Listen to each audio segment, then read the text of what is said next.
Ashwin. So nice of you to be here today. Thank you for hosting me, Jennifer. You're so welcome. I'd love to learn a little bit more about your dance through life. Who is Ashwin? Oh, wow. You put me on the hot seat over here. So my dance through life is an interesting one, right? I mean, I grew up going through college and doing tech, and then kind of went into the traditional tech job, right? Went up the ranks. And then somewhere, I'd say about maybe 3-4 years ago, I started getting the itch of maybe there is something more than just kind of pursuing this career path that we've been kind of instigated and coerced to go down path, right? And that's kind of how you and I met, if you remember, with Dory's group, right, 3-4 years ago. And at that point, thanks to the community with recognized experts, plus a few others that I joined, I started seeing a different side of the universe and the kind of very focused tech world that I was part of, right? And that started opening up opportunities to think differently. And along the way, I started doing a bunch of writing, started doing podcasting. And then finally, I think about it was 3-4 months ago where I kind of took all the learnings of hosting a lot of people. And pandemic was really, I think, an accelerator to really getting me to realize that, hey, just doing a podcast and having a guest and creating content isn't good enough if it's not being watched or listened and having an impact. And I started seeing that, particularly looking at the analytics, and started seeing that second or third minute, regardless of the background, the persona, the influence of the guest did not matter. The audience would drop off after the second or third minute. And that kind of led me to realize, hey, maybe it's time to change. And I started looking at the data surrounding it and came up with three pivot points. Right, one is we are at an all-time high in terms of digital distraction. And there's digital overwhelm in terms of more stuff being kind of thrown at people. And the third thing was that I started seeing it, at least in the universe that I was in, that, hey, maybe the human side is getting lost in these virtual only calls or in this digital overwhelm and distracted world. Right? So that kind of led me to kind of embark upon this new thing called Stand Out in 90 Seconds, which, as the name suggests, is really helping my guests stand out in super short conversations. And yeah, the duration is 90 seconds, right? So that's kind of the long and short of it. Mm-hmm. Yeah, well, thank you for that. So it sounds like the experiences that you had as an entrepreneur have really helped inform this Stand Out in 90 Seconds service that you're now offering for people.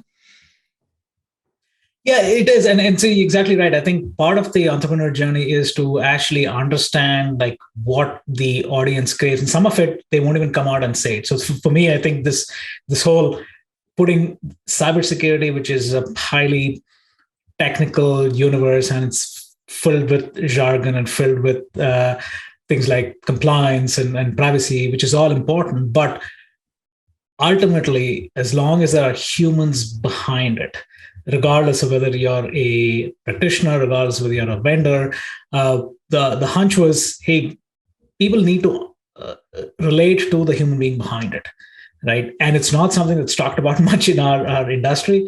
So for me, it was, hey, this is just, again, going back to the entrepreneur frame of thinking, is to see, hey, experiment, right? And it would have been a spectacular failure, but I would have learned something out of it, right? Which is really what the experimentation is about, right? But now going back and looking at the fact that, hey, I never knew this fact about you. I'm taking big name CISOs all the way down to newcomers, right? It's just once they learn about it, and some of the questions that I ask isn't something that is even talked about in a coffee chat, right? Which is, what's the one life incident that changed you?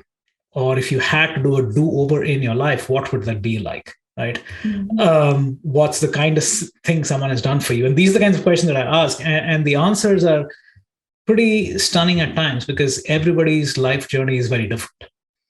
And these are not the typical question that you ask somebody, but once you do and you uncover something about them, now suddenly there is this bond that develops. And I've had people reach out and say, hey, thanks to you, I learned XYZ about my leader.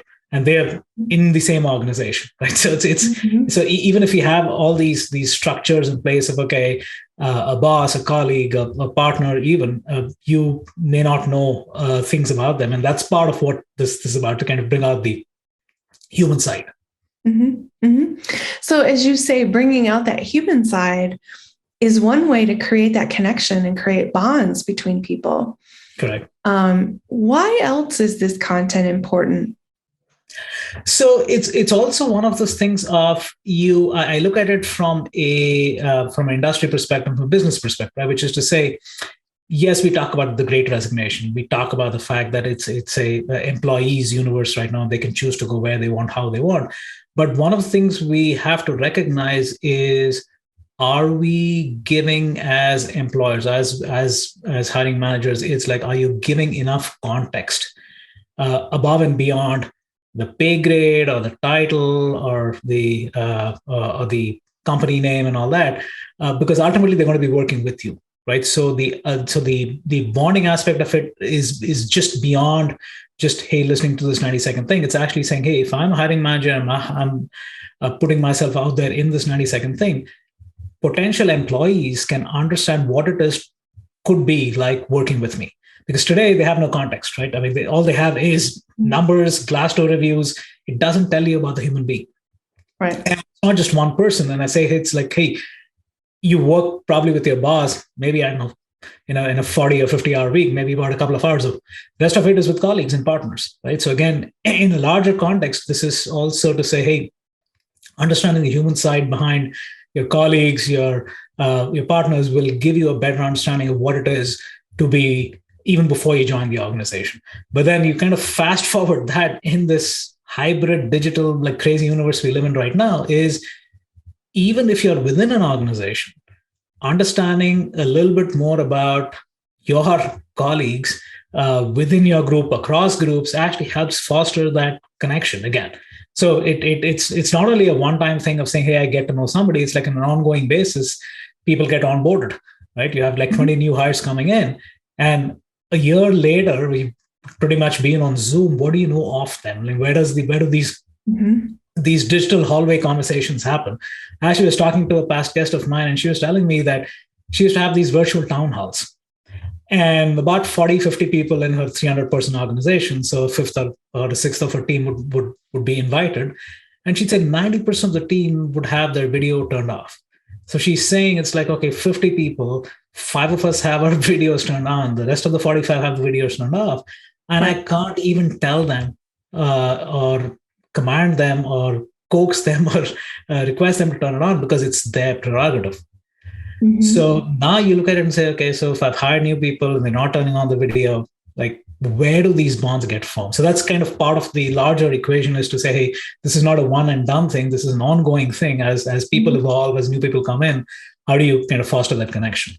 So it sounds like one of the things that you've been able to do with Stand Out in 90 is really address that need that organizations have to create that human element and bring that back to the forefront, despite virtual hallways and Zoom and these other technologies sort of taking us apart and away from that human element.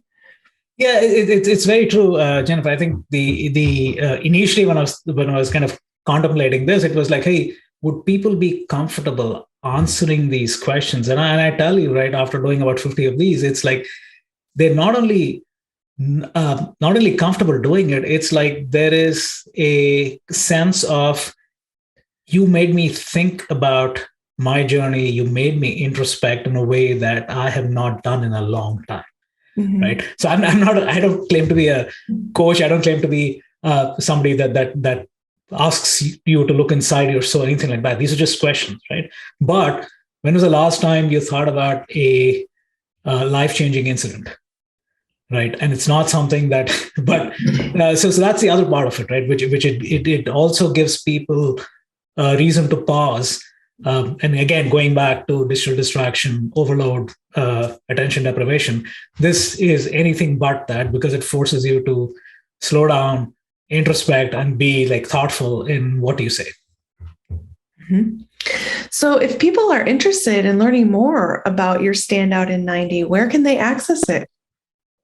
So there's a YouTube channel, Standard 90 Sec. Here's the link. You can people can go take a look. And again, I tell people when you go over there, this is not your standard YouTube channel because most of these recordings are around the 90-second range, right? So it's like I've had past guests of mine go and actually look at 3 or 4 interviews before they actually show up on the show. So that YouTube channel is like the place to go and kind of get a sense of what this is.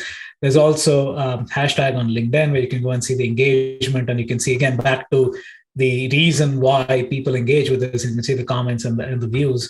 It gets a better idea of like the missing piece that this is trying to address. Mm-hmm. Okay, very good. So if you're viewing this or listening to this and you'd like to learn more about Ashwin's amazing service to help technical individuals show a little bit more of their human side while they're looking for a new job, go to standoutin90sec.com, or you can go to Ashwin's LinkedIn page and learn more about him there, as well as find the link to standoutin90sec.com. Well, thank you so much for being here today, Ashwin. Thanks, Jennifer. You're very welcome. Have a great rest of your day. Thank you. Bye.